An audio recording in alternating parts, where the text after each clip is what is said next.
Nah, nanti ada dua model presentasi ya. Yang pertama itu menggunakan PPT. Langsung saja. Bismillahirrahmanirrahim. Assalamualaikum warahmatullahi wabarakatuh.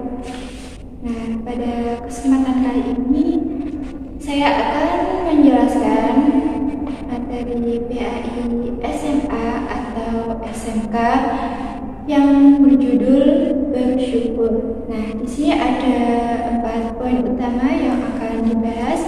Yang pertama yaitu pengertian bersyukur. Yang kedua, dalil tentang bersyukur. Yang ketiga, bentuk-bentuk bersyukur. Yang keempat, cerita hikmah tentang bersyukur. Langsung saja pada materi yang pertama yaitu pengertian bersyukur.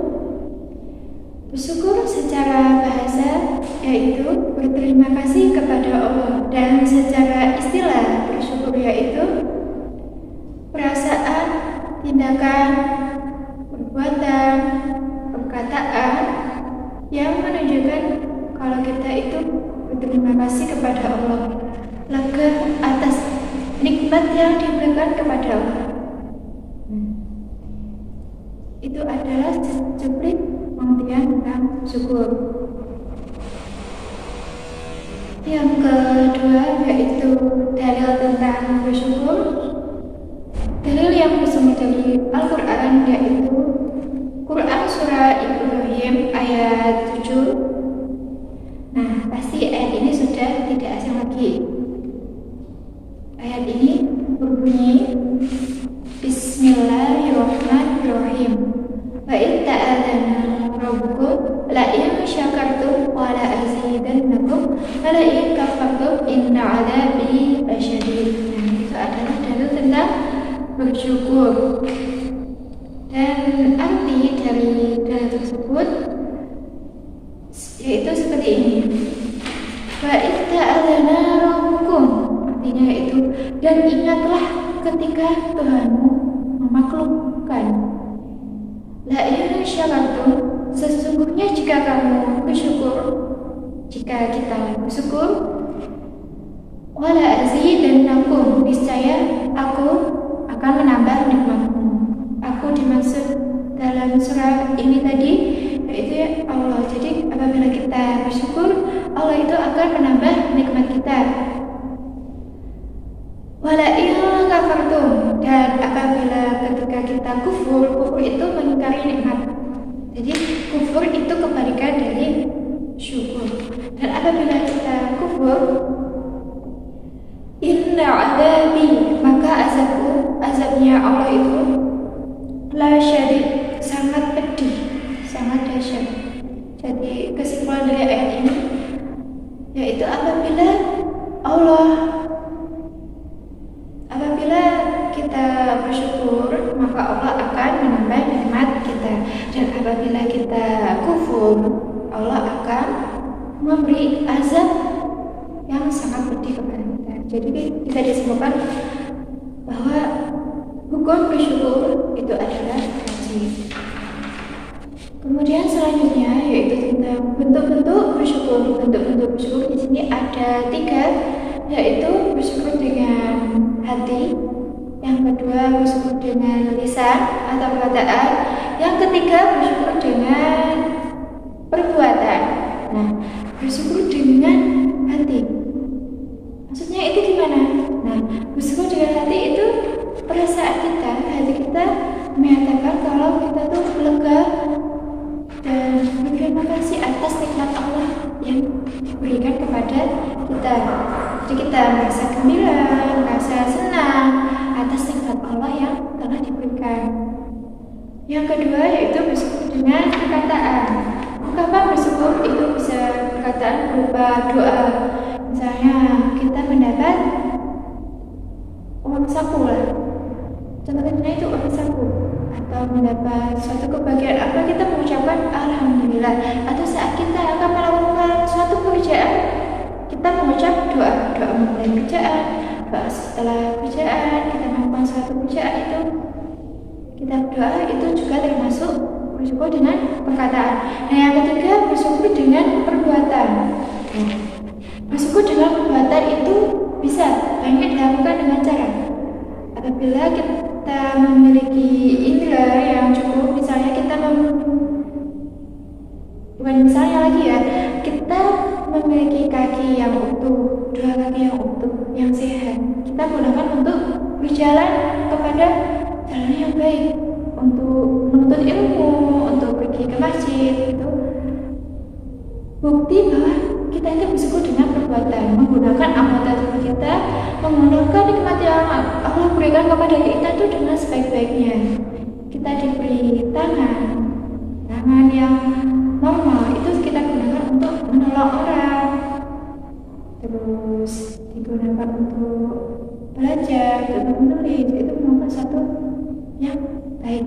Nah, apabila kita menggunakan anggota tubuh kita untuk perbuatan yang jelek, misalnya untuk mencuri, untuk berjalan ke kemaksiatan, itu sama saja kita tidak bersyukur atau kufur atas nikmat yang Allah berikan. Nah, kemudian ada cerita hikmah tentang bersyukur. Nah, cerita itu diriwayatkan oleh Imam Ibnu Majah dalam kitab As-Sighar. Abdullah bin Muhammad menunjukkan, jadi yang cerita ini adalah Abdullah bin Muhammad. Dia itu melihat seorang laki-laki yang tangannya buntung, kakinya tidak ada, matanya hampir rabun. Nah, begitu banyak kekurangan yang dimiliki pria yang dilihat oleh Abdullah bin Muhammad tadi. Tapi apa? Dia mendengar bahwa Abu Kilabah ini, jadi yang pria yang dilihat tadi, namanya Abu Kilabah, itu bersyukur.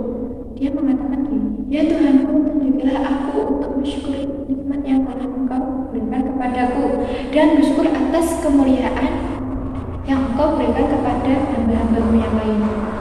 Nah, kemudian si Abdullah bin Muhammad ini tanya, wahai saudaraku, atas nikmat Allah apa yang mana yang Engkau tuh bersyukur? Jadi kan yang Abdullah bin Muhammad ini sampai heran, pada kakinya aja buntung, tangannya entah hilang, terus hampir rabun. Dia tuh sampai heran, kok bisa sih masih bersyukur? Dia tuh bersyukur atas apa? Ternyata si Abu Kilabah ini menjawab, walaupun lautan akan menenggelamkannya, walaupun api akan membakarnya, dia tetap bersyukur. Karena apa? Karena dia masih memiliki lisan yang digunakan untuk mengingat kepada Allah, untuk bersyukur dan kepada Allah. Masya Allah, jadi ini dia tuh sudah memiliki banyak kekurangan, tapi dia tetap bersyukur dengan atas yang Allah berikan, walaupun itu sedikit kepada dia. Jadi cerita hikmah ini kita mengambil sisi positif bahwa seburuk apapun masalah yang kita miliki, walaupun kita tuh banyak kekurangan, tapi Allah itu tetap memberi kita itu ada satu kelebihan. Walaupun banyak kekurangan, pasti Allah itu memberi kita kelebihan. Jadi manusia itu tidak ada yang sangat buruk, tidak ada yang sangat bagus, tidak ada yang sempurna atas kebaikan, sempurna semuanya jelek, kan nggak mungkin. Jadi dalam diri manusia itu pasti ada hal kebaikan yang patut kita syukuri. Terima kasih, sekian tentang bersyukur. Semoga menambah wawasan. Wassalamualaikum warahmatullahi wabarakatuh. Kemudian materi yang kedua, karena ini tetap dalam satu makalah, yaitu materi berbakti kepada kedua orang tua. Nah, ini di sini menggunakan papan tulis dan juga audien. Warahmatullahi wabarakatuh. Waalaikumsalam warahmatullahi wabarakatuh. Pada kesempatan kali ini, materi yang kita bahas yaitu berbakti pada orang tua. Di sini ada beberapa submateri, yaitu yang pertama pengertian berbakti orang tua atau birrul walidain. Yang kedua yaitu kewajiban berbakti pada orang tua. Terus yang ketiga ada dalil tentang berbakti pada orang tua. Selanjutnya ada adab-adab berbakti pada orang tua. Dan yang terakhir yaitu cerita hikmah Uwais Al-Qarni. Nah, langsung saja pada materi yang pertama yaitu birrul walidain. Nah, birrul walidain itu adalah kosakata dalam bahasa Arab, artinya bersikap baik pada orang tua. Nah, tidak hanya bersikap baik, apalagi juga melakukan kebaikan, membuat orang tua senang, itu juga merupakan sejumlah contoh birrul walidain. Dan selanjutnya ada kewajiban berbakti pada orang tua. Nah, kita diwajibkan untuk menghormati walau orang tua kafir. Kafir itu apa? Nah, maksudnya orang tua kita itu akidahnya tidak sama dengan kita. Kita tetap wajib menghormati. Karena apa? Karena orang tua telah melahirkan kita, terutama ibu, terus merawat kita dari kecil hingga besar. Makanya itu kita tetap wajib menghormati kedua orang tua. Kemudian dalil yang menegaskan tentang berbakti pada orang tua. Yang pertama bersumber dari Al-Quran, yaitu ada di Quran surah Al-Isra ayat 23 sampai 24. Nah, surah itu berbunyi Bismillahirrahmanirrahim. Wa qala rabbuka alla ta'budu illa iyyahu bil walidaini ihsana imma yablugh indaka kibara ahaduhuma aw kilahuma fala taqul lahumā uffin wa la tanharhumā wa qul lahumā qawlan karīmā. Kemudian yang ayat ke-24, waqfid lahumā janahat dzulli minar rahmati wa qul rabbi hamhumā kamā rabbayani shaghīrā. Nah, itu dalil yang bersumber dari Quran. Kemudian ada yang bersumber dari hadis.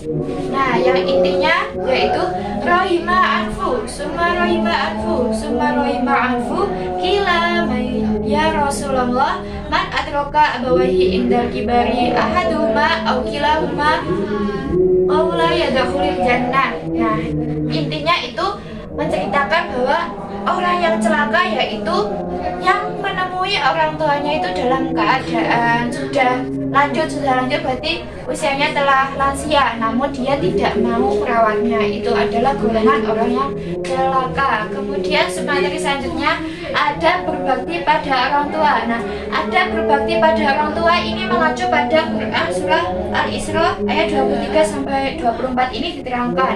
Yang pertama, manusia itu menyembah pada Allah.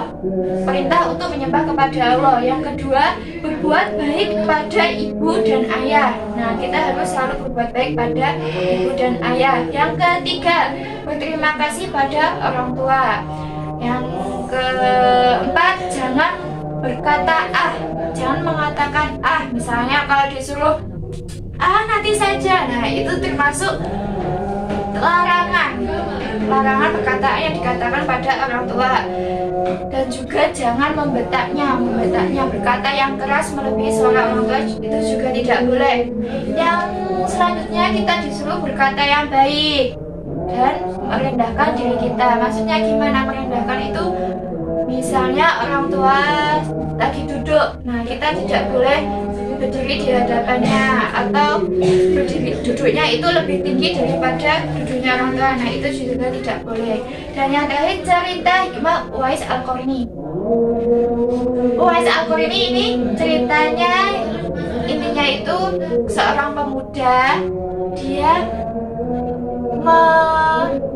mau menggendong ibunya, walau ibunya itu telah lumpuh, telah buta, dan dia siap menerima keadaan ibunya, tiap selalu merawat ibunya. Nah, itu secuplik cerita hikmah Uwais Al-Qarni. Ini jadi teladan buat kita semua.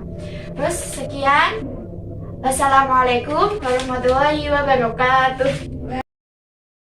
Terima kasih atas perhatiannya. Mohon maaf karena masih banyak kesalahan. Wassalamualaikum warahmatullahi wabarakatuh.